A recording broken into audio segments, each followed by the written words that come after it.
ప్రభునామ స్తోత్రాలు. ఫిబ్రవరి 20th Tuesday. వాగ్దానం Genesis 17th chapter 1st verse. నా సన్నిధిలో నడుచుచు నిందారహితుడవై ఉండుము. Walk before me and be blameless. मेरी उपस्थित में चल और सिद्ध होता जा. ప్రియులారా, ఆయన సన్నిధిలో ఎట్లా నడవాలట?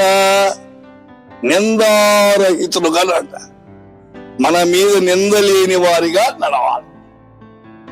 అది చాలా అవసరం.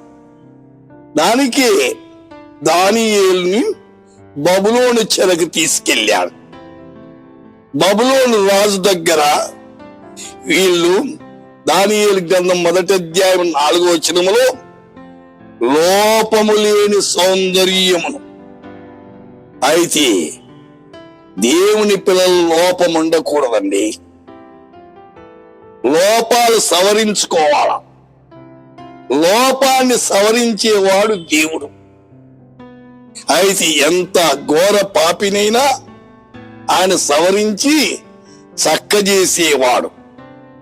అందుచేతని పేతురు రాసిన మొదటి పత్రిక 1వ అధ్యాయం 19వ వచనములో 1 Peter 1st chapter 19 అమూల్యమైన రక్తము చేత అనగా నిర్దోషమును నిష్కలంకమునకు గొర్రెపిల్ల వంటి క్రీస్తు రక్తము చేత మీరు విమోచించబడతారని మీరు ఎరుగరా. విమోచన ఎట్లొస్తుంది? అయితే విమోచన యేసు క్రీస్తు తన ప్రాణాన్ని పెట్టాడు. ఆయన రక్తము ద్వారా మనకు విమోచన. అందుచేతే రక్తము చిందించకుండా పాప క్షమాపణ లేదు. అందుచేత గొర్రెపిల్ల వంటి క్రీస్తు రక్తం. ఎలాంటి గొర్రెపిల్ల? నిష్కలంకమైంది, అంటే ఏ అపవిత్రత లేనటువంటిది. దానికి నిర్గమకాండములో ఎక్సోడస్ 12వ అధ్యాయం 6వ వచనంలో నిర్దోషమైన ఏడాది మగపిల్లను తీసుకోవాలా అన్నాడు. ఎలాంటి నిర్దోషము, ఏమి దోషము లేనటువంటిది. అందుచేత లెవిటికస్ 22వ అధ్యాయం 19వ వచనం దోషము లేని మగదాన్ని అర్పించాలా అన్నాడు. అయితే హెబ్రీలకు రాసిన పత్రికలో 9వ అధ్యాయం 14వ వచనం జాగ్రత్తగా గమనించండి. ఏమంటున్నాడు ఇక్కడ?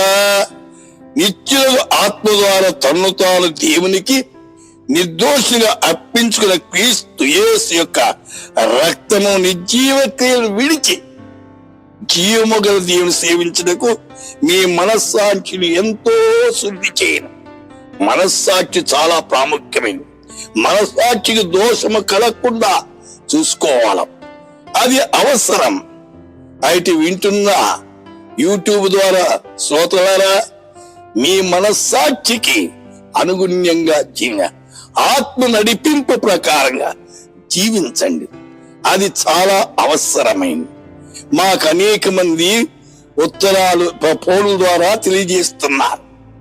అయితే మేలు పొంది వారి ప్రార్థన విన్నపాలే మేము ఉపవాస ప్రార్థనలో వ్యక్తిగతంగా వాళ్ళకు మొదలుపెడతాం. మీ ప్రార్థన విన్నప్పుడు తెలవకండి, మేము ప్రార్థిస్తాం. ఈ సమయంలో ప్రార్థన చేసుకుందాం. పరిశుద్ధుడా, మీకు వందనాలు. మేము నీకు దగ్గరగా జీవించాం. యూట్యూబ్ ద్వారా వింటున్న బిడ్డలందరి మీద మీ హస్తం ఉంచండి.